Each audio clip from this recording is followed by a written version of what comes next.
आज माझ्या लहान भावाने मला खूप मोठं आणि मौल्यवान गिफ्ट दिले आणि आजच्या काळात तर हे गिफ्ट ना सोन्यापेक्षाही जास्त मौल्यवान आहे असं म्हणायला अजिबात हरकत नाही.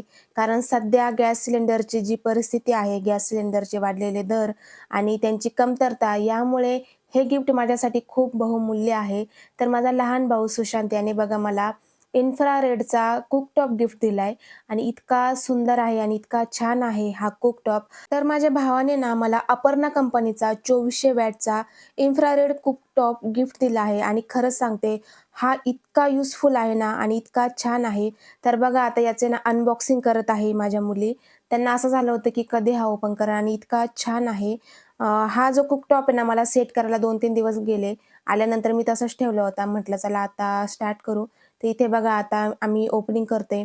सगळ्यात आधी ते किचन वगैरे सगळं साफ करून घेतलं आणि म्हटलं चला आता आज कुकटॉप फायनली स्टार्ट करूया. मुली तर खूप एक्सायटेड होत्या आणि म्हटलं तुम्हाला सुद्धा या कुकटॉपबद्दल माहिती देऊया कारण की सध्याची परिस्थिती बघता खूप जणांना प्रश्न असतात. मी सुद्धा खूप सर्च केलं होतं याबद्दल आणि मला तर आधी वापरायला आधी भीती वाटत होती कारण कधी यूज नाही केला. तर मी सुद्धा YouTubeला खूप सारं सर्च केलं आणि त्यानंतर म्हटलं चला फायनली आता हा आपण ओपन करूया आणि यूज करायला सुरुवात करूया. आता माझ्याकडे ना इंडक्शन आणि इन्फ्रारेड असे 2 ऑप्शन होते. पण इंडक्शन कुकटॉपमध्ये काय होतं, की खूप सारे लिमिटेशन येतात. त्यामध्ये स्पेसिफिक भांडीच वापरावी लागतात. त्यानंतर तसं ना इन्फ्रारेड कुकटॉपमध्ये आपण कोणत्याही प्रकारचे भांडे वापरू शकतो. म्हणजे स्टील, ॲल्युमिनियम, काचेचं. आपल्याला जे आपल्याकडे भांडं असेल ते आपण वापरू शकतो. आणि सगळ्यात महत्त्वाचं म्हणजे हा कुकटॉप वापरणं खूप सेफ आहे. अजिबात कोणतंही टेन्शन नाही शॉकचं वगैरे. त्यामुळे माझ्या भावाने मला हाच कुकटॉप गिफ्ट दिला. तर या कुकटॉपचे ना मी तुम्हाला काही फीचर्स सांगते.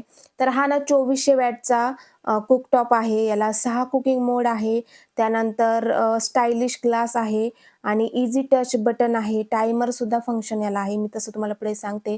आणि बघा यासोबत ना मला ही स्टेनलेस स्टीलची जाळीसुद्धा भेटली आहे. याच्यासोबतच आणि याची क्वालिटीसुद्धा खूप छान आहे.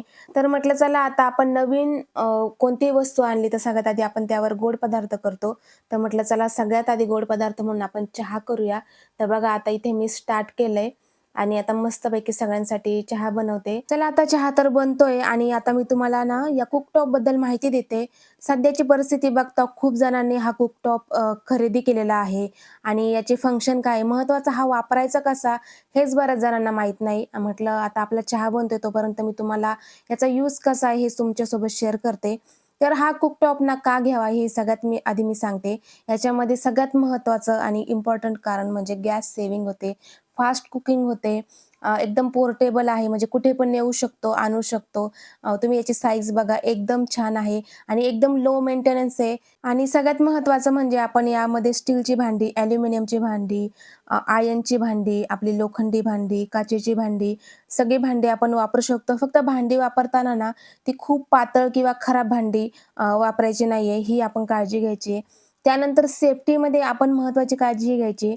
हा कुकटॉप जेव्हा गरम असतो तेव्हा याला हात लावायचा नाहीये. वापरल्यानंतर ना प्लग लगेच काढायचा नाही. सगळ्यात आधी ऑफ करायचा. याचा फॅन चालू होतो जोपर्यंत तिथे ना हीट हे नाव दिसत असतं आणि ते कमीत कमी 10 मिनिटं हा कुकटॉप थंड होण्यासाठी लागतो. तोपर्यंत स्विच ऑन ठेवायचा. नंतर ते नाव बंद झालं, की मग आपण स्विच ऑफ करून टाकायचा. तर आणि मुलांपासून सगळ्यात महत्त्वाचं दूर ठेवायचंय. पाण्याचे किंवा ओले हात हे गरम असताना लावायचे नाहीये आणि याच्यावर फ्लॅट स्टेबल सरफेस असलेलेच भांडे वापरायचे. ना आपण सगळ्या प्रकारचे भांडे वापरू शकतो, पण जर स्टेबल आणि सरफेस ज्याचा प्लेन आहे असे जर भांडे आपण वापरले, तर ती लवकर हीट त्याला भेटते आणि आपला पदार्थ लवकर होतो. त्यामुळे आपण ही काळजी घ्यायची आहे. थोडी फ्लॅटवाले भांडी वापरायची म्हणजे आपली त्याला लवकर भांड्याला हीट होते आणि मग लवकर स्वयंपाक होतो आपला. तर बघा इथे मस्त आता चहा झाला. आता मी ते सगळ्यांना चहा दिला. मुलींना मी मस्त चहा एन्जॉय केला.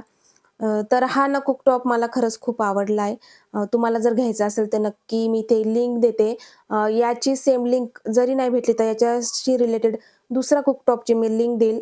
इथे मला तुम्हाला पिक्चर दिसत असेल त्यावर क्लिक करा आणि तुम्हाला देईल आणि चला इथे चहा वगैरे झाला म्हटलं आता लगेच स्वयंपाक पण करून बघूया याच्यावर. तर बघा इथे मी ना स्टेनलेस स्टीलची जी कढई आहे ती ठेवली आणि इतक्या लवकर 5च मिनिटात ती गरम झाली. त्यानंतर आज ना मी बनवणार होते डाळ मस्त आणि इथे बघा डाळसुद्धा रेडी झाली म्हणजे शिजायला टाकली आणि जेवढा वेळ गॅसवर लागतो ना म्हणजे एखादी भाजी बनवायला, तेवढाच वेळ याच्यावर लागतो आणि उलट माझ्या मते त्यापेक्षा कमी वेळेत इथे होतं आणि सगळ्यात महत्त्वाचं म्हणजे आपली गॅसची सेविंग होती आणि आता सध्याच्या काळात ते खूप इम्पोर्टंट आहे. इकडे डाळ होत होती तोपर्यंत मी इकडे शेजारी गॅसवर चपातीसुद्धा बनवून घेतली.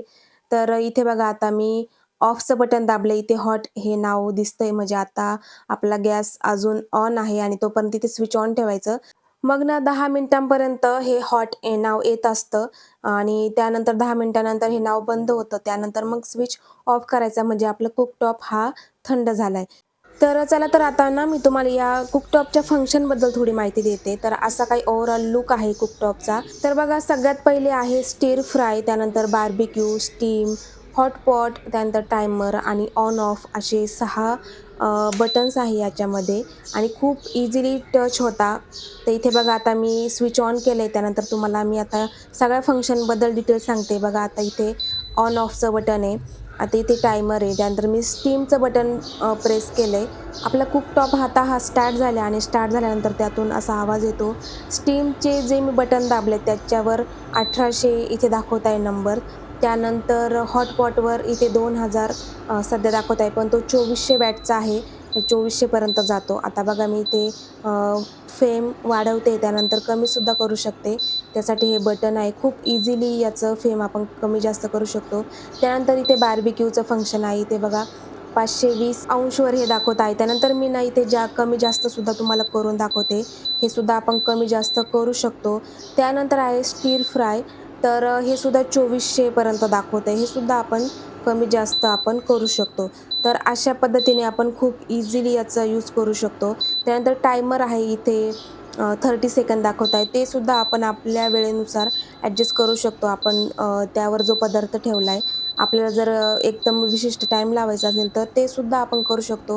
म्हणजे इतकं छान याचं फंक्शन आहे. इथे बघा आता हा पॉट गरम झाला आहे आणि इथे बघा ही जी जाळी दिसते ती रेड कलरची दिसते म्हणजे आपला हॉटपॉट आता ऑन झाला आणि त्याच्यामध्ये हीट निर्माण झाली. त्यानंतर आपण इथे पदार्थ बनवू शकतो. त्यानंतर आता बंद करण्याचे फंक्शन असं आहे.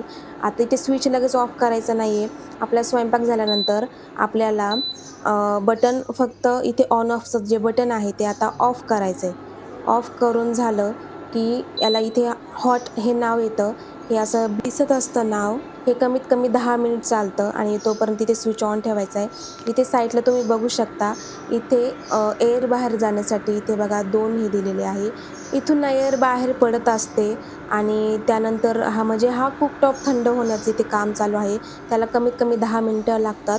पण त्यानंतर कुकटॉप पूर्ण थंड होतो. मग हे नाव बंद झालं, की मग आपल्याला स्विच ऑफ करायचा आहे. तर एवढी इथे काळजी घ्यायची. हे बघा आता इथे असं हे बंद झालं. त्यानंतर मग इथे मी स्विच ऑफ केला.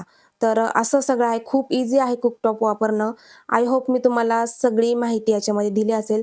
तरीसुद्धा तुम्हाला जर काही प्रश्न असतील, तर मला तुम्ही कमेंट बॉक्समध्ये नक्की विचारा. चला इथे माझा स्वयंपाक झालाय. तर कसा वाटला तुम्हाला आजचा व्हिडिओ मला नक्की कळवा आणि तुमचे काही प्रश्न असतील, तर मला नक्की कमेंट करा. चला भेटूया नेक्स्ट व्लॉगमध्ये. तोपर्यंत बाय बाय.